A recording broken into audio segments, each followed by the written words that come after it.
Fábrica de gente. Vivemos num mundo cercado por objetos de toda a ordem, e todos eles têm duas coisas em comum bastante relevantes.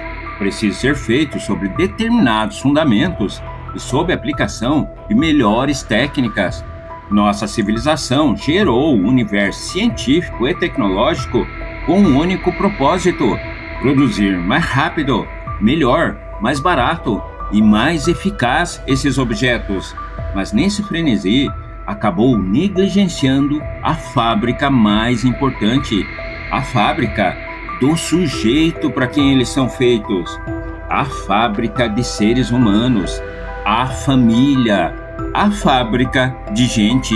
Dispomos de engenheiros, especialistas, ciência, tecnologia de ponta, escolas técnicas e gigantescas fábricas modernas com um único propósito: produzir o melhor objeto. Nada é feito sem ser abarcado por consolidados fundamentos. Tudo é criado e gerido estritamente pela razão. Mas quando se trata de produzir o sujeito, o ser humano para quem é feito esses objetos, a fábrica família é abandonada à própria sorte, sem treinamento, sem fundamentos, sem especialização, sem manutenção e não poucas vezes sem suprimento e até sem localização.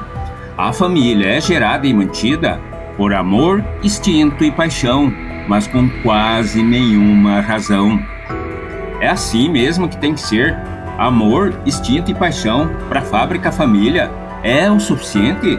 Ou devemos estudar os seus fundamentos e geri-la também com certo grau de razão? Existe uma configuração de família ideal? É possível determinar seus fundamentos? Que impacto uma família, pelo menos mais próxima do ideal, provoca na vida das pessoas e da própria civilização? Este é um canal Filosofia, onde a filosofia entra nessa equação. Qual é a origem da família e como foi o seu desenvolvimento ao longo das eras? São essas questões que vamos explorar a seguir. Se você também acha que família é importante para a sociedade, para você e para as pessoas que você ama, não deixe de assistir até o fim este vídeo. Controlar objetos na natureza é um dos fundamentos da civilização.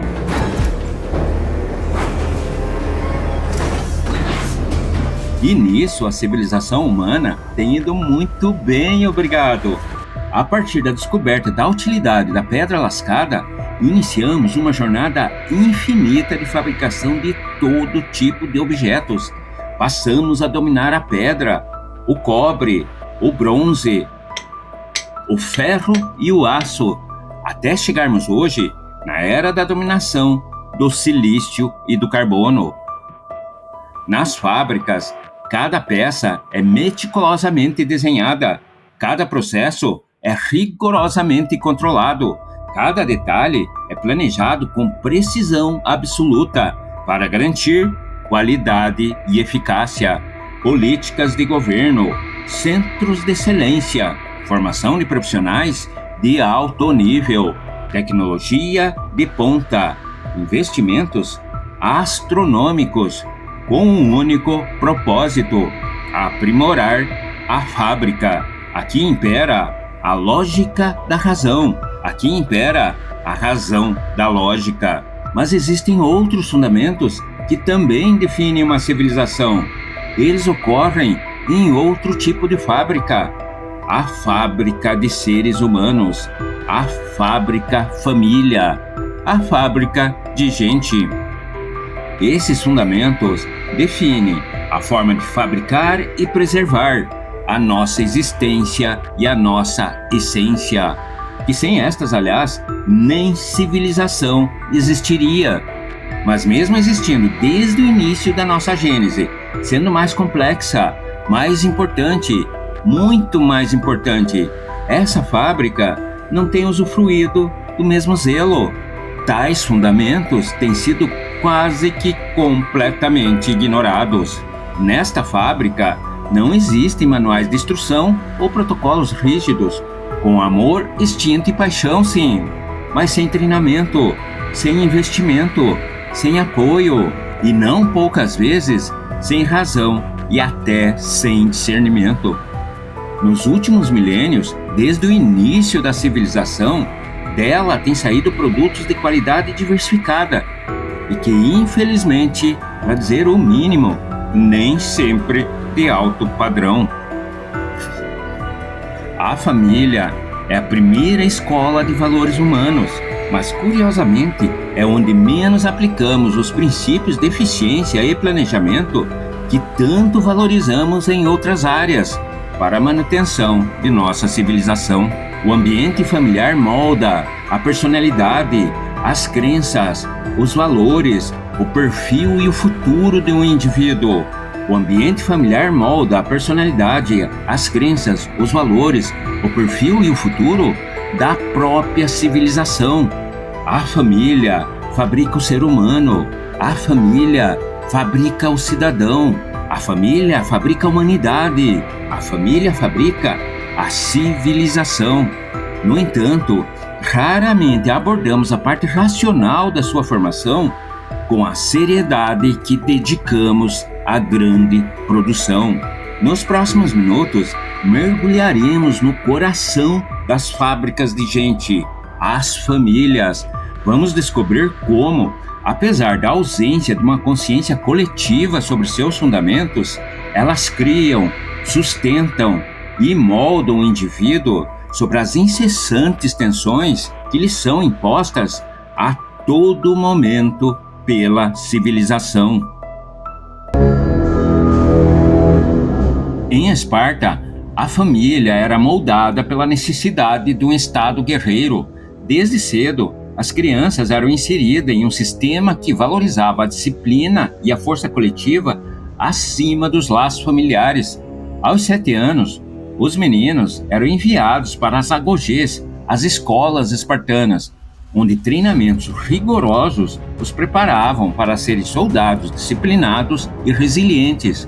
Exemplos marcantes incluem a figura de Leônidas, conhecido por sua bravura em Termópilas, e o general Brasidas, famoso por sua habilidade tática. As meninas, ensinadas a serem fortes e saudáveis, eram preparadas para serem mães de futuros guerreiros, como Gorgo, rainha de Esparta e esposa de Leônidas. A estrutura familiar espartana, focada na lealdade ao Estado e na força militar, moldava o indivíduo e a sociedade, formando um povo unido por um objetivo comum, mas mutilando a essência da família. Esparta é o maior exemplo conhecido na antiguidade onde a força da coesão familiar apresentou o seu estado mais tênue. A família foi reduzida a uma simples fábrica de máquina de guerra.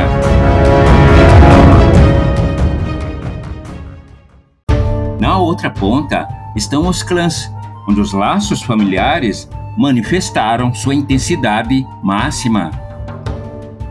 Desde os primórdios da humanidade, os clãs desempenharam um papel fundamental na organização social. Eles representam um forte contraste com a estrutura espartana, sendo caracterizados por laços de sangue e uma intensa coesão familiar.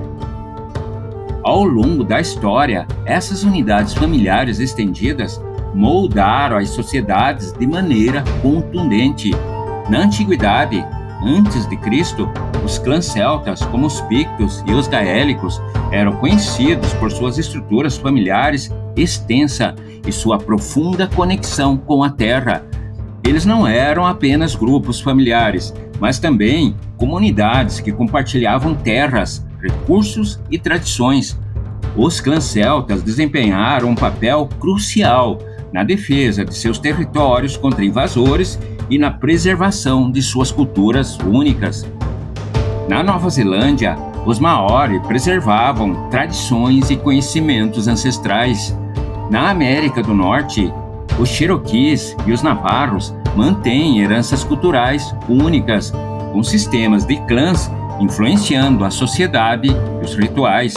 Na África, os Zulu e os Masai destacam-se por suas estruturas sociais e tradições, com clãs desempenhando papéis centrais.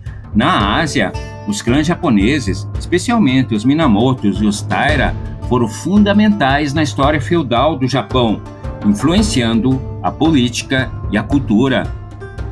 Apesar da sua contínua desagregação, ainda podemos encontrar clãs hoje em dia, clãs tradicionais como os escoceses MacDonald e Campbell, que mantêm vivas tradições ancestrais através de reuniões e eventos culturais. Comunidades indígenas, como os Navarro, preservam rituais e práticas tradicionais, reforçando laços culturais e familiares. Paralelamente, clãs como os Ken nos Estados Unidos e os Roshi Ryakan no Japão demonstram a persistência dessas estruturas em âmbitos políticos e empresariais. Os clãs, desde o início da humanidade até os dias de hoje, compartilham a importância de preservar a identidade e a cultura através de uma rede de parentesco forte, oferecendo apoio e educação além da unidade familiar nuclear. E entre os dois extremos, o modelo de Esparta, onde a família era um pouco mais do que uma incubadora de guerreiros patentemente moldada para atender os interesses da estrutura social, e o modelo de clãs, onde os laços familiares moldava patentemente a estrutura social para atender os interesses familiares, estão os tipos de famílias que conhecemos hoje, que talvez, para você refletir, estão patentemente moldadas para atender os interesses racionais civilizatórios, principalmente os econômicos, ideológicos e culturais. Uma instituição tão nobre não poderia ter um nome de origem menos nobre. Na Roma Antiga, famulus, em latim, era um escravo doméstico e pater significava chefe. O pater famulus era o chefe desses escravos, ou seja, o chefe da família. Com o tempo, os membros da casa foram sendo incluídos nesse conceito, fazendo com que o chefe da família não fosse apenas o chefe dos famulus, mas de todos os moradores, famulus, filhos e esposa. Os famulus, a família, passaram a significar todos os moradores da residência. Os escravos deixaram de existir. O conceito de chefe atenuou, culminando no que entendemos hoje por família, conjunto de pessoas que possuem um grau de parentescos ou laços efetivos e que vivem na mesma casa, formando um lar. Extraindo do conceito de família a parte de parentesco, voltando no tempo até a gênese da espécie humana e considerando que os humanos sempre nasceram do ventre de uma mãe, sempre precisaram ser amamentados e cuidados até uma certa idade, é certo afirmar que a família filho e mãe sempre existiu. Mas quanto ao pai, não dá para saber quando os filhos se preocuparam em identificar um pai para chamar de seu. Quando a figura paterna passou a compor a família, se perdeu no tempo. Pode ter sido desde o início ou depois de um certo grau de evolução social. A história da família é uma jornada que nos leva de volta aos primórdios da humanidade. À medida que exploramos as diferentes culturas, civilizações e épocas, vemos como a família evoluiu ou involuiu e se transformou nas modalidades que conhecemos hoje. Nos tempos antigos, nossos ancestrais nômades se reuniam em grupos familiares para garantir a sobrevivência.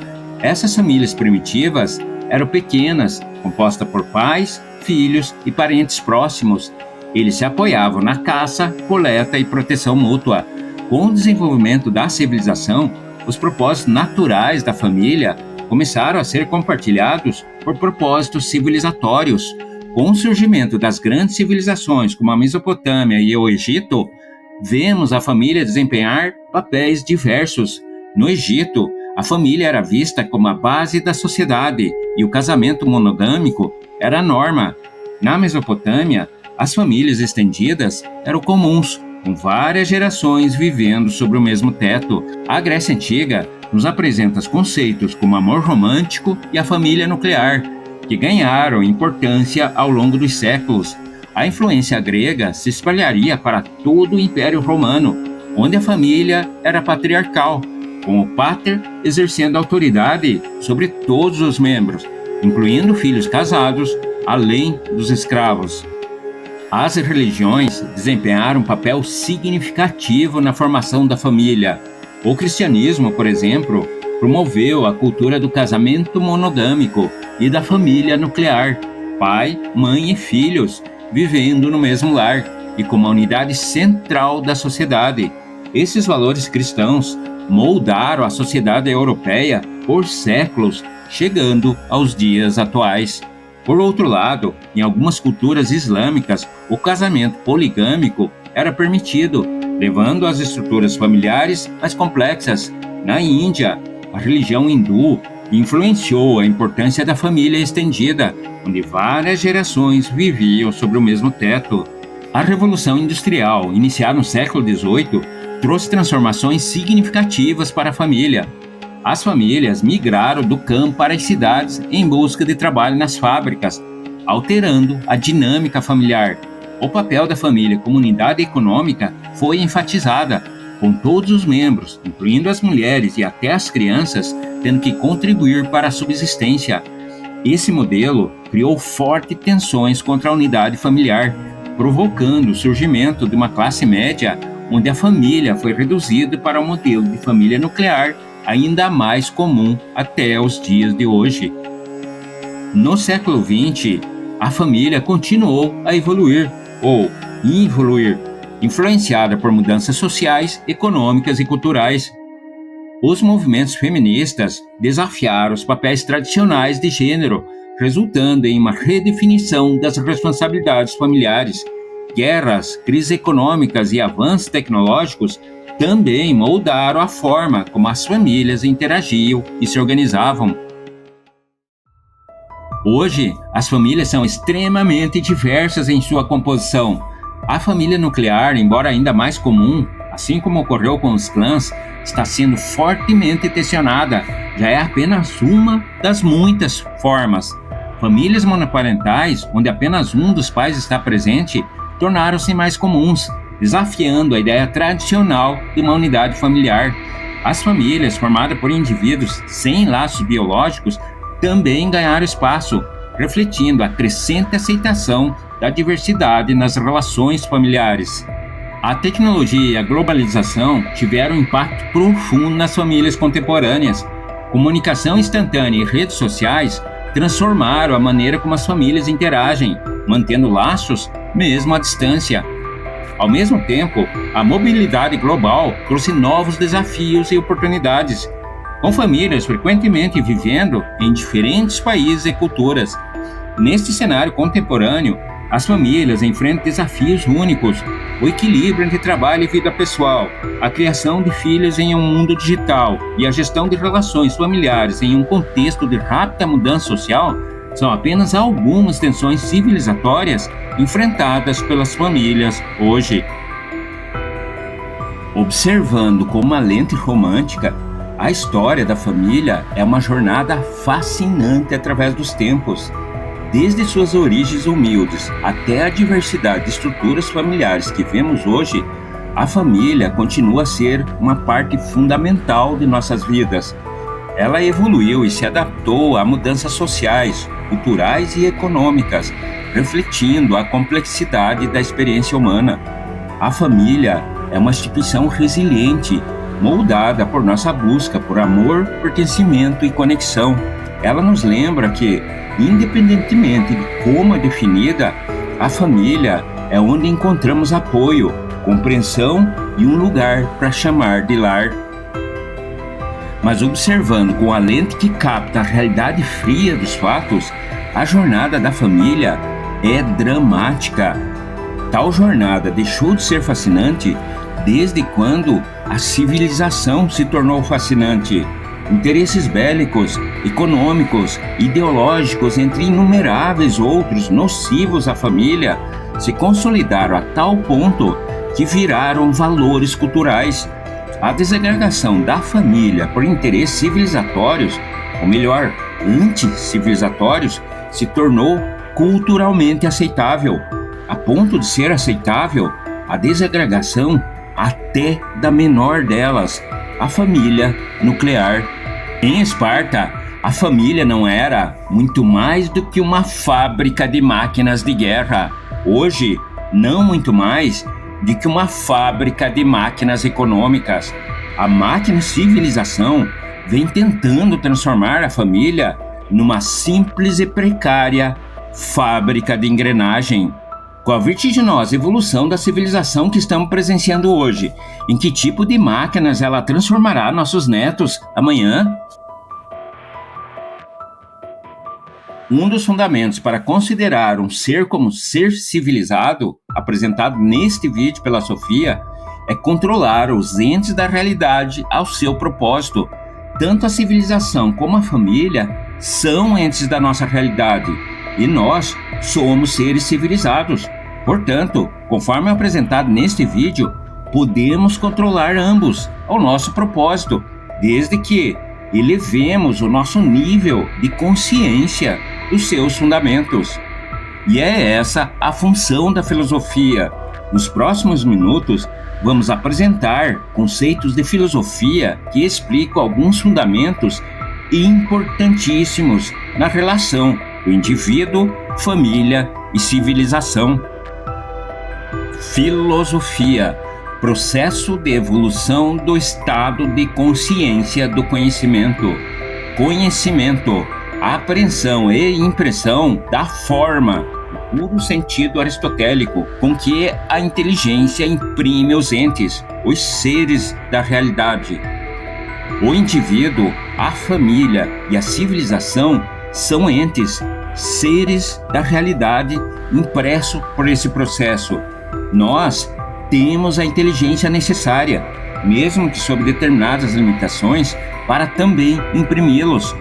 A filosofia nos ajuda a compreendê-los, para melhor imprimi-los na forma necessária para preservar a nossa humanidade, a nossa essência e até mesmo a nossa existência diante das tensões geradas entre esses três seres. Dos eminentes filósofos Mário Ferreira dos Santos e Aristóteles, extraímos três conceitos fundamentais para entendermos o que pode manter ou desagregar a família: tensão, sistência e causa final.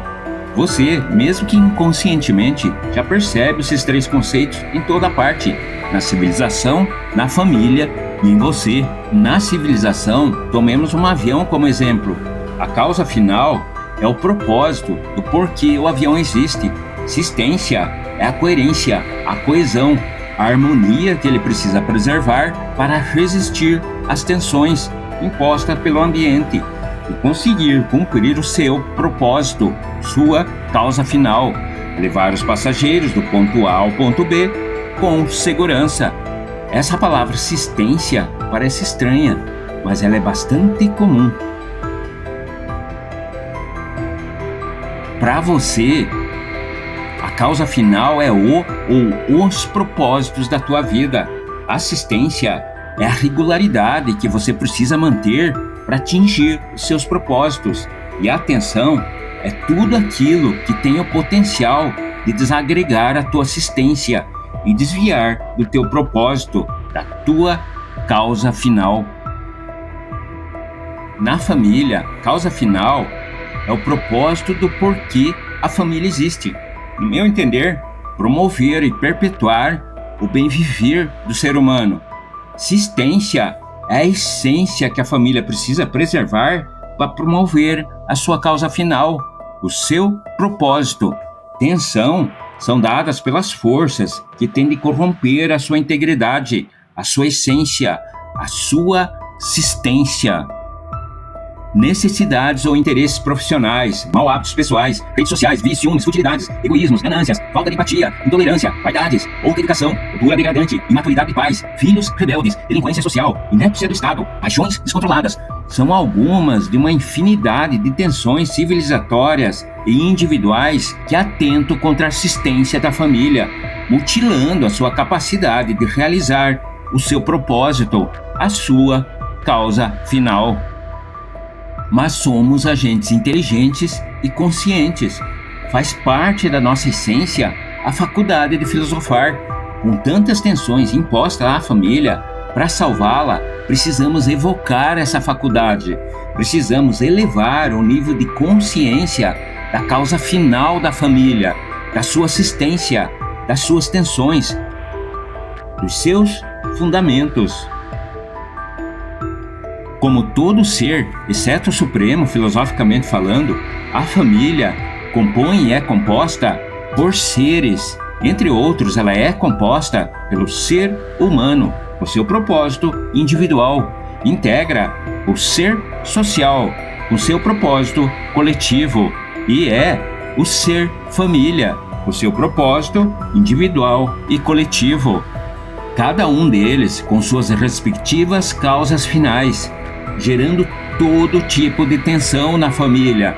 Ter consciência delas é tão importante para orientar a maneira de ser do agente inteligente consciente humano que a Sofia criou um símbolo. Ele faz parte do seu alfabeto filosófico. Ela o chamou de vetor G, que representa a finalidade, o propósito, a causa final do ser, mencionado por Aristóteles. Desde que a família começou a existir, ela passou a conviver com esses 3 vetores Gs, o da família, o do indivíduo e da estrutura social, o qual, na sua forma mais geral, hoje chamamos de civilização. Esta posição é o estado no qual o propósito da família, do indivíduo e da civilização estaria na sua máxima harmonia. Manter-se numa posição ideal é impossível, mas persegui-lo é desejável. Os clãs pré-civilização talvez sejam exemplos do seu melhor estado. Por outro lado, em Esparta ele esteve, e nos dias de hoje ele está, talvez, no seu pior estado. Podemos então visualizar a forma como a família existiu ao longo dessas eras, observando a interação entre esses 3 vetores e atuando para sincronizá-los com o que consideramos o seu melhor estado. Mas qual seria o seu melhor estado para os dias de hoje e para os nossos descendentes para o futuro que se segue? Vamos explorar isso agora.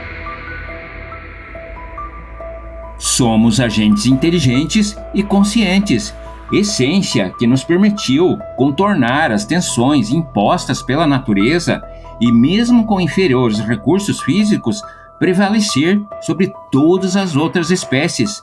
Entretanto, com o desenvolvimento da civilização, geramos novas tensões, que voltou a pôr em risco tanto a nossa existência como a nossa essência. Mas assim como a civilização nos sofisticou para fabricar objetos, a nossa consciência pode nos sofisticar para a fabricação de sujeitos aptos a contornar essas novas tensões. Mas qual seria a fábrica ideal para esse propósito? A família que adicionar ao instinto amor e paixão, filosofia e razão. Os seus constituintes precisam internalizar esses 3 conceitos: causa final, existência e tensão.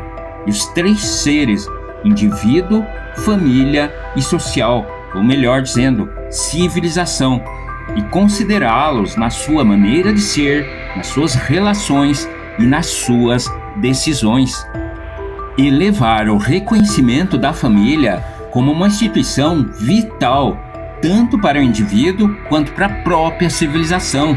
Atuar para elevar a percepção de valor do propósito da família em relação ao propósito da civilização e do propósito individual. Amor, instinto e paixão são eficazes para começar uma união, mas as tensões do dia a dia, impostas pela civilização e pelas paixões, os arrefecem com o tempo. Se não forem equilibrados com filosofia e razão, o destino da família certamente será a dissolução. Tão importante quanto planejar o seu início é planejar como ela pode terminar e se antecipar, ou para perpetuá-la, ou quem sabe, nem começá-la. Mas o casamento é só o começo, pois a família é uma entidade social. Temos que cultivar os seus valores, mas também propagá-los, para transformá-los em valores universais e culturais. A família deve ser percebida pela sua real importância por nós pelos seus membros, pelas outras famílias e por todas as instituições que existem na nossa civilização, que no final das contas só existem porque a família sempre existiu e para que a família sempre possa existir. Só assim podemos protegê-la da sanha racional da civilização e transformá-la numa fábrica de seus instrumentos. Só assim podemos proteger o seu propósito ideal, fabricar gente. Chegamos ao final deste profundo mergulho nas origens, evolução e desafios enfrentados pela instituição mais antiga e fundamental da nossa civilização, a família. Neste vídeo, exploramos desde as estruturas familiares espartanas, focado na produção de guerreiros, até os clãs, que enfatizam os laços de sangue e a coesão familiar, passando pelas diversas transformações que a família sofreu ao longo das eras, influenciadas por mudanças sociais, econômicas, ideológicas, culturais e tecnológicas. Agora, diante de tudo o que foi discutido, cabe a nós refletir. Como podemos aplicar os ensinamentos da filosofia para construir e manter famílias que sejam não apenas resilientes às tensões modernas, mas também prósperas em seu propósito de promover o bem-estar e a felicidade dos seus membros? Como podemos garantir que, em meio à vertiginosa evolução da civilização, a família não seja reduzida a uma mera fábrica de engrenagem, mas continue a ser o núcleo onde se cultive o amor, o instinto e a paixão, e sim, a filosofia e a razão? A resposta pode estar na conscientização de que, apesar dos desafios, a família é a fábrica mais sofisticada e importante de todas. Uma fábrica de seres capazes de amar, pensar, criar e transformar o mundo ao seu redor. E para isso, precisamos investir em conhecimento, empatia, diálogo e, acima de tudo, em filosofia, para entendermos e respeitarmos os fundamentos que fazem da família essa instituição essencial à nossa existência. A família ideal, então, não é aquela isenta de desafios, mas sim aquela que, através do amor, instinto, paixão e uma dose equilibrada de filosofia e razão, é capaz de amar, é capaz de superar tensões e promover um ambiente onde todos os seus membros possam florescer. É um projeto contínuo, uma obra que nunca está completamente acabada, mas que se renova e se fortalece a cada geração. Obrigado por nos acompanhar nessa jornada filosófica. Refletir sobre a família é, no final das contas, refletir sobre nós mesmos, sobre o que somos e o que aspiramos ser. É um convite a olhar para dentro e para fora de nós, buscando construir um futuro em que cada família possa ser o alicerce para indivíduos felizes, saudáveis, livres, seguros e realizados. E agora, convidamos você a continuar essa reflexão. Participe nos comentários com sua visão sobre a família ideal e como a filosofia pode ajudar a alcançá-la. Juntos, podemos explorar ainda mais esse tema fundamental para a nossa sociedade. Não se esqueça de curtir, compartilhar e se inscrever no canal, para que o YouTube mostre este vídeo para mais pessoas. E se você quiser conhecer os 3 pilares da civilização vislumbrado pela Sofia, acesse este vídeo. Até mais, nos vemos lá!